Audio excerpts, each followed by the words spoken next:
Welcome to Pinas Insider. Alam nyo, kung patas itong Quadcom at nakikinig sa Supreme Court, kasi ang problema sa ating mga members of the House of Representatives ngayon na nasa Quadcom, they think they're above the law. Sinabi na ng Supreme Court ng guidelines on how to cite for contempt. They ignore it. Alam nila kasi ang remedy sa korte mabagal. Sinabi na sa yung pati freedom of the press sinisikil nila, ayaw nila nakikriticize sila. Nakita niyo ba yung sinasabi ni Barbers? Akala ko pa naman Barbers is one of the more decent ones doon sa Quadcom. Hindi rin pala.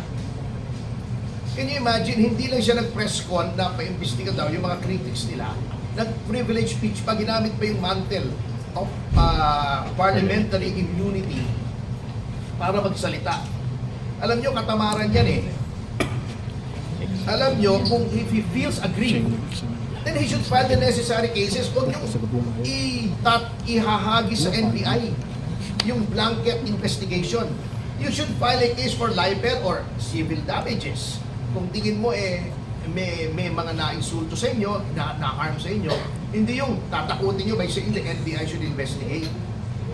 I think the NBI has better things to do than investigate critics of the Quadcom na sila naman din naman ang may kasalanan kung bakit ay sila ay nakikriticize because they're being assholes in public.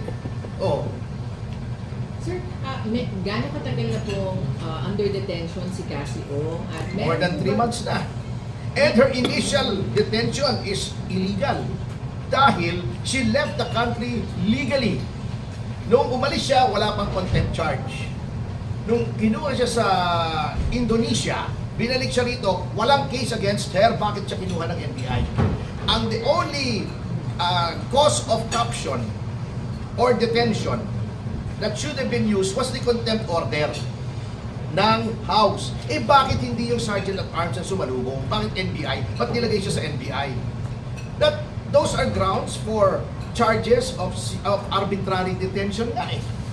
Talagang nakikita nyo how the rule of law is being mangled and disregarded to suit their own purposes. Nakakatakot na po yan at dapat tayo ay matakot dyan. Pero sir, ano po yung gagawin niyo? Are we going to file anything? Ask them to have her released? So, paano po ba? We will study the matter kasi irregular nga yung paglagay niya sa Correctional Institute for Women. Unang-una, the CIW is an executive facility. What is the business of the legislature ordering the detention of someone in a facility that is not within their department, not in the legislative department, di ba? Dapat yun sa detention center nila. Eto naman si Paduano, sasabihin, puno na. Paano puno?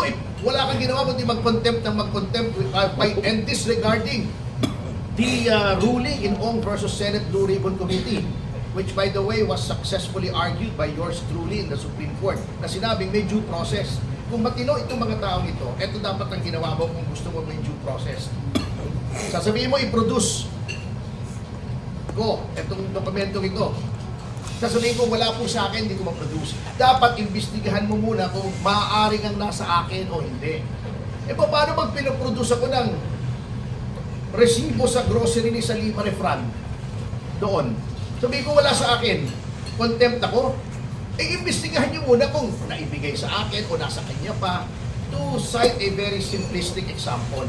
Ganun po dapat yun if you followed Ong versus Senate Blue Ribbon Committee. Ang problema, si Attorney Google yata nag-advise sa kanila, si Dan Fernandez. Ginugoogle na lang yung batas, ay yun ang nagiging advice sa kanila. So talagang abuse of legislative powers tong ginagawa nila sa Lima eh. Grabe talaga eh.